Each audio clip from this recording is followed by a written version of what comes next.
Hey, I'm Scott Riddle from Elon Phoenix, quarterback number 16. Thanks for listening to College Football Performance Awards of 2010. Hope everybody had a happy holiday. It means a lot to me. It means more for my teammates and my coaches, that I've had over the last 4 years, and the people I play with. And it kind of, for me to receive this, it kind of shows how good players I've had around me to make plays and do the things they've done around me to, get me to where I was and to be able to receive this award. Am I going to get sacked or not? No, I'm just kidding. Usually I'm not the biggest guy on the field, so there's 11 other guys that want to hit me or tackle me or intercept the ball from me, so it's just basically playing cat and mouse with them, just taking care of the ball and not letting them get what they want.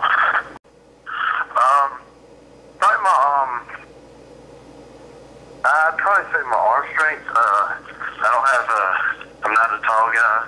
I'm not able to see over the line very good, so being able to get the ball in tight places to whereas if I could see a little better, that'd be a little easier for me to do so, but having, arm strength to do so, or make some of the throws I make is probably my top attribute.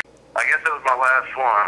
My last college play, I threw a deep post to my leading receiver last year, and just kind of went out with a bang, and I guess that was my favorite touchdown. It was my freshman year when we were playing Wofford. I threw a pass and I got batted, and I caught it in the air, and I threw it again, and right when I threw it, I was like, oh crap, you can't throw 2 forward passes. But it ended up being a touchdown, but it got called back, and it was kind of funny, thinking back on it, we all got excited, it was going to count and it was going to be a touchdown, but at the end it didn't. It was a 15-yard penalty. I got a reception to myself, and it was minus 25 yards for my career receiving yards. Probably just this year when I lost my favorite receiver over the last 3 years, Terrell, and then coming into this year, I guess people were saying I wouldn't be anything without him, and my offense wouldn't be as good without him, so I just kind of wanted to prove to everyone that, I will be, that Elon will be, fine without him and be successful, so that's probably the biggest one. I'd probably say that to always be positive and just know, where you come from and, what your goals are in life, and it'll get you a long way. My name is Rich Skrowski. I'm formerly the offensive coordinator at Elon University and presently, very recently, the offense coordinator at Ball State University in Indiana. I had the opportunity to coach Scott Riddle for 4 seasons at Elon University, and it was truly a pleasure coaching the kid. He was a kid that, like a lot of kids at the 1AA level, probably was a little bit overlooked because of his lack of measurables. And when I say that with Scott, really the only measurable he lacked was probably a little bit of height. And when I say a little bit of height, maybe an inch or two. But fortunately for Elon, we were lucky enough to get him to come to Elon, and really it became a kind of a fairy tale for him. He started all 4 seasons. By the end of his senior season, he took a program that had not had, a lot of success in the past, and Scott was able to take that program to become a Southern Conference contender pretty much every season he was there, and the team culmination was a playoff berth following the 2009 season.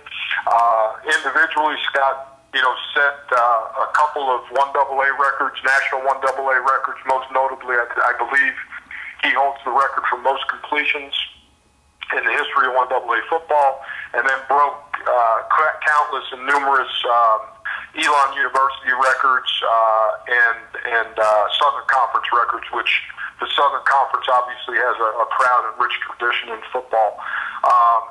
Scott became a leader. He was a captain on the team. He was a pleasure to coach. He was a very, very talented kid.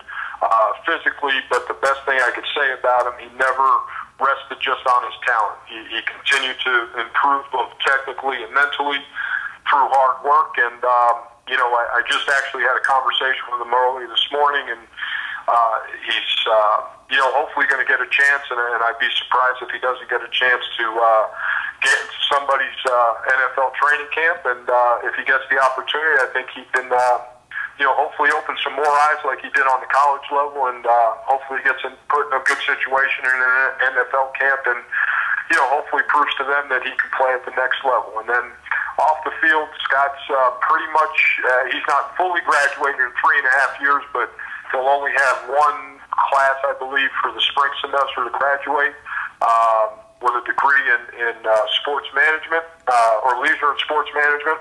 And great family kid. He has high values, great character kid. He's close to his family. His family loves him. And, I think Scott is a kid that, even though he's had the success he's had individually, I think he stayed well-grounded and has a sense of humility about him. But, through his all-conference accolades, and he was on some preseason lists this year, I think he's truly going to be honored by this award. And, I think he'd be the first to tell you that he's grateful for the opportunity that he had at Elon, and grateful for the support that he got, specifically from his players, because I know those guys that he lived with for the last four years will forever be his friends. So I'm sure he's going to be truly honored by the award over what he's accomplished these last 2 seasons, and I'm sure he'll be thrilled to hear that news.